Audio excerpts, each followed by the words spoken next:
Hey guys, what's up? Basically, this is a cluster from a Volvo truck. Volvo 780 VNL, whatever, the usual Volvo truck that everybody has. Anyways, it got a problem that there's no audible sound from the blinkers or the low air pressure. So basically, I'm trying to repair that right now. So bottom line is I found out, doing a little research, that there's a little speaker right here that usually goes bad once you get your cluster out, which is not very hard. It's just a few trims around it, and then there's 4 screws right here, and that's it. It just comes right out. And then you got these little screws all the way around here that you take off. And this cap just comes right off, and this is what you see. And here's the culprit. The speaker usually goes bad after a while.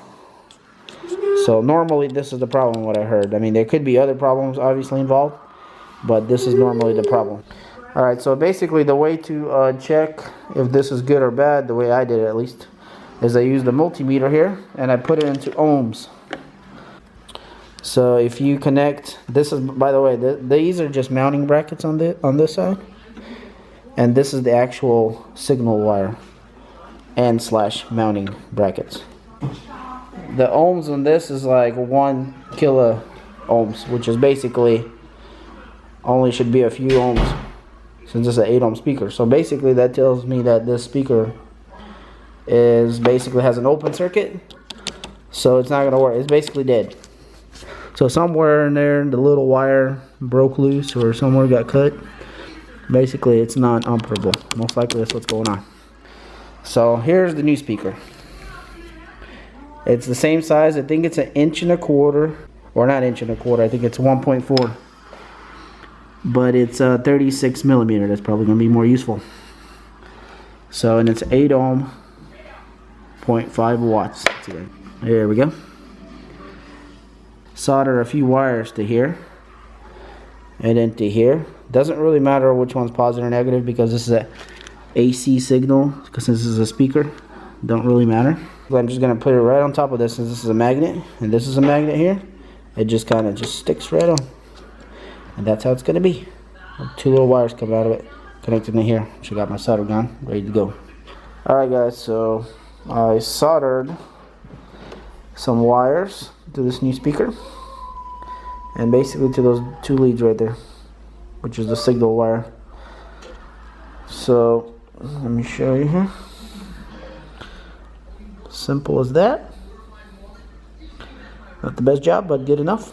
So basically I'm just sticking this right on top, just like that, and that's it, and it's done. Just put this back together and you're good to reassemble. Alright guys, so here in the truck, basically all the gauge clusters back over here, and I'm gonna plug it in and see if it works. You just plug this back in and it sits right in just like this, just like that. Kind of sits in there just like that. Alright, so I just stuck it in there, plugged it in for a test run. Let's do this.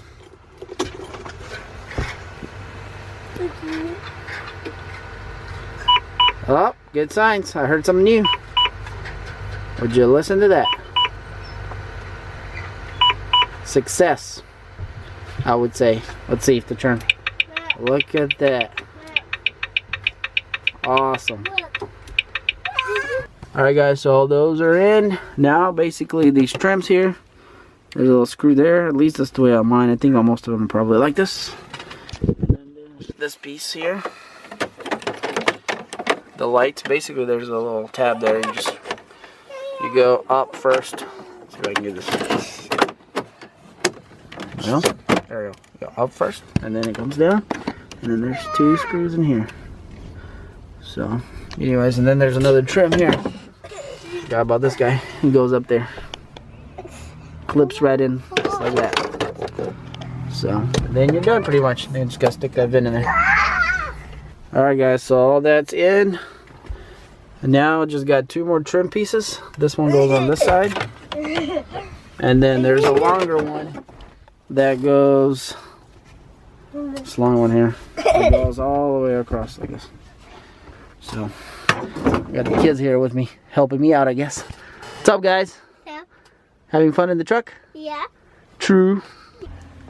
Trims are in, everything is in. Everything looks good. Let's do one more little test here.